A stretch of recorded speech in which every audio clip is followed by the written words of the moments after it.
Hello fellow Americans. I felt as a courtesy I would start the video with a disclaimer. The following video will contain very graphic video clips from both the Tunisian and Egyptian revolutions. I feel that it is important that the majority of the American public start to connect war and death with what the results actually are. These wars on terror are wars of terror. Hello, citizens of the world. We are anonymous.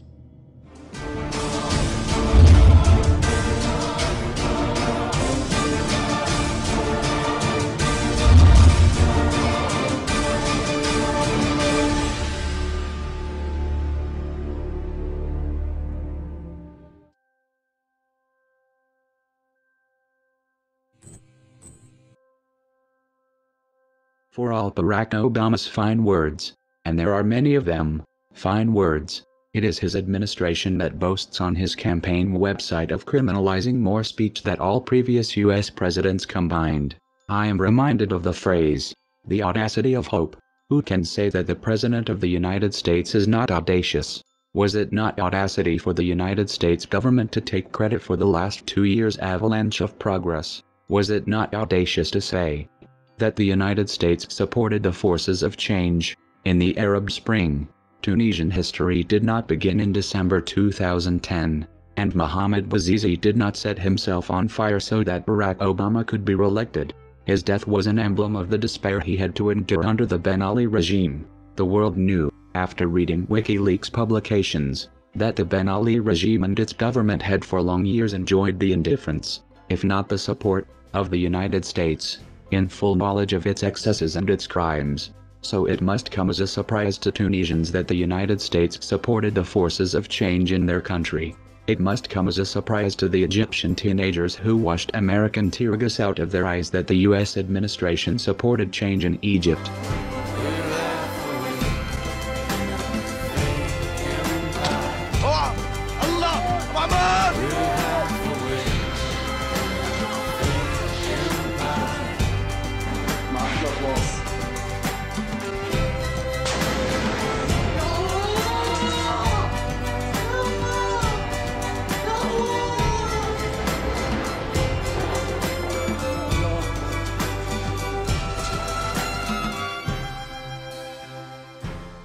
It must come as a surprise to those who heard Hillary Clinton insist that Mubarak's regime was stable, and when it was clear to everyone that it was not, that its hated intelligence chief, Saoued Al-Man, who we proved the US knew was a torturer, should take the realm. It must come as a surprise to all those Egyptians who heard Vice President Joseph Biden declare that Hosni Mubarak was a Democrat and that Julian Assange was a high-tech terrorist.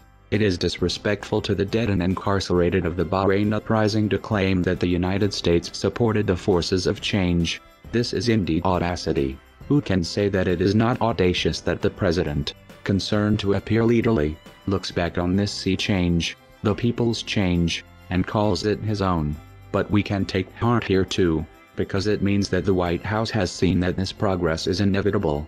In this season of progress, the president has seen which way the wind is blowing, and he must now pretend that it is his administration that made it blow. Very well. This is better than the alternative, to drift into irrelevance as the world moves on. We must be clear here. The United States is not the enemy. Its government is not uniform. In some cases good people in the United States supported the forces of change, and perhaps Barack Obama personally was one of them.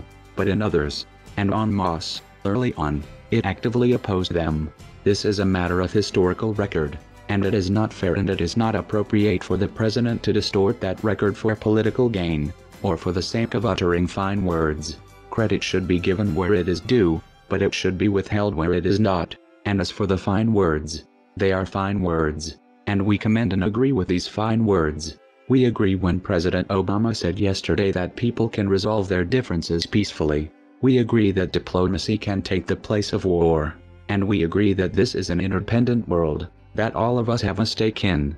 We agree that freedom and self-determination are not merely American or Western values, but universal values, and we agree with the president when he says that we must speak honestly if we are serious about these ideals. But fine words languish without commensurate actions.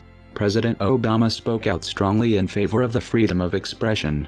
Those in power, he said, have to resist the temptation to crack down on dissent. There are times for words and there are times for action. The time for words has run out. It is time for the U.S. to cease its persecution of WikiLeaks, to cease its persecution of our people, and to cease its persecution of our alleged sources. It is time for President Obama to do the right thing, and join the forces of change, not in fine words but in fine deeds.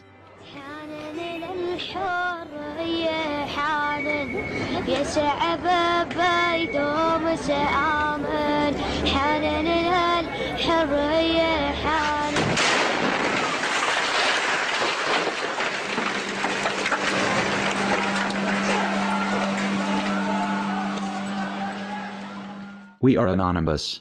We are legion. We do not forgive. We do not forget. Expect us.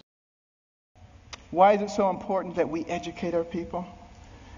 Because we don't want to go down the same pathway as many other pinnacle nations who have preceded us. I think particularly about ancient Rome. Very powerful. Nobody could even challenge them militarily. But what happened to them? They destroyed themselves from within. Moral decay, fiscal irresponsibility. They destroyed themselves. And if you don't think that can happen to America, you get out your books and you start reading